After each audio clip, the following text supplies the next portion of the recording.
Welcome to Monday. 3 things to take into a brand new week with you. Number 1, be true to yourself. Number 2, if you can't be kind, be patient. And number 3, spiders taste like really bland pork scratchings. You can watch the latest Cultaholic punishment video to find out how we discovered this, and it could be back in the office.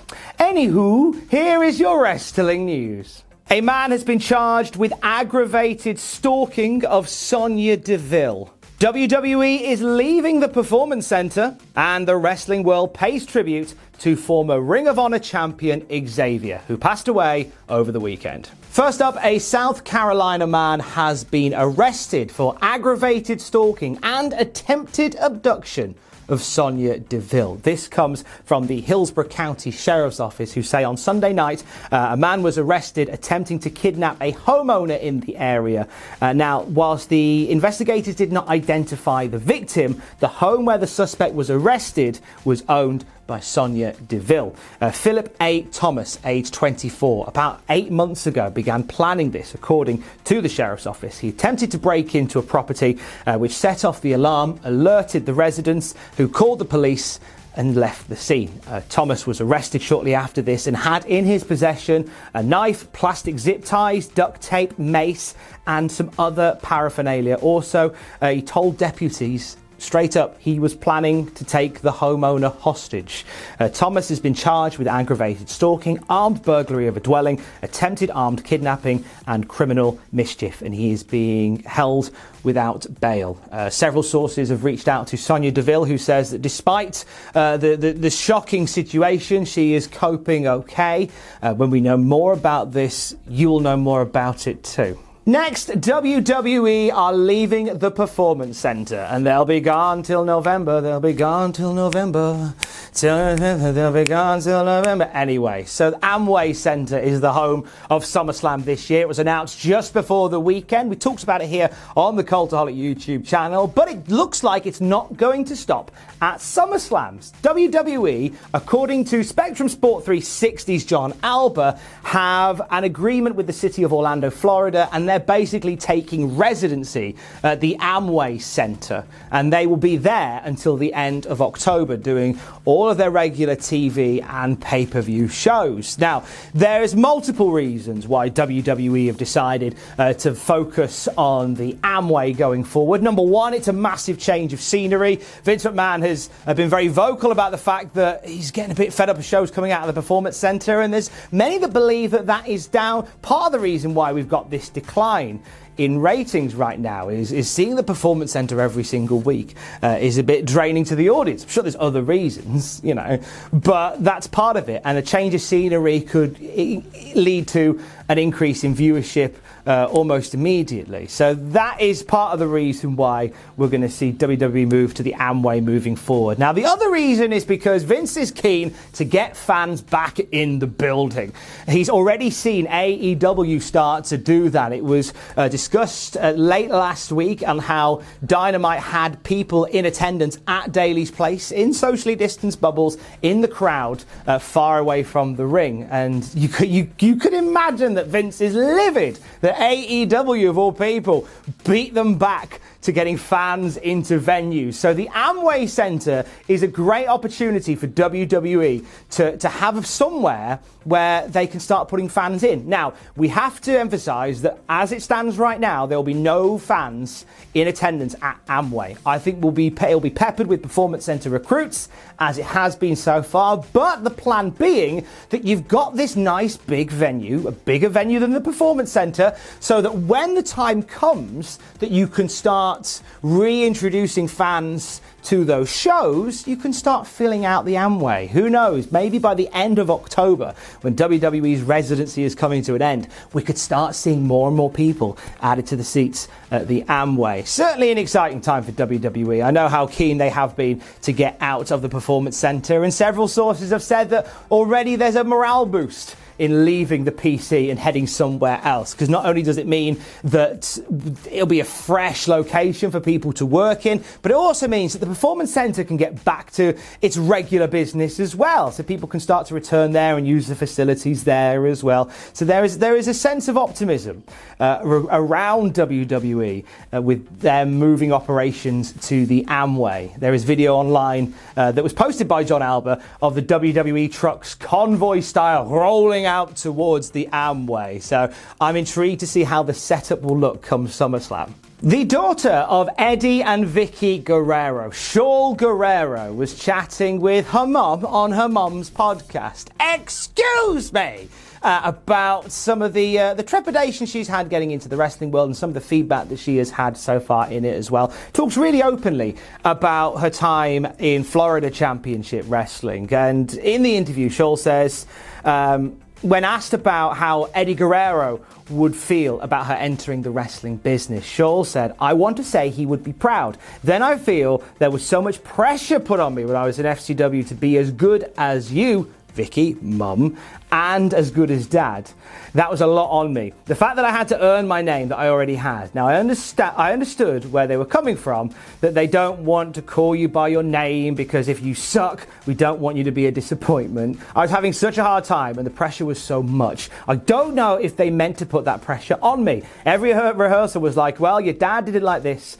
I love that, but I think moving forward with me in the wrestling industry today and everything I learned in FCW, I'm going to do this my way. I'm going to do this for me. I'm going to have fun with this. I'm going to have to put Dad's legacy and your legacy to the side a little bit for me. I remember even then I wasn't Latina enough for them because Dad was such an icon for the Latino community, which is amazing. She goes on to talk about some of the issues that she had as part of FCW and just the whole idea that living in the shadow of her mum and dad and the pressure that puts on somebody, especially somebody like Shaul Guerrero who wants to make her own way in the business. You can sort of feel that pressure. It's a really cool interview and you can check it out on Vicky Guerrero's podcast. Excuse me!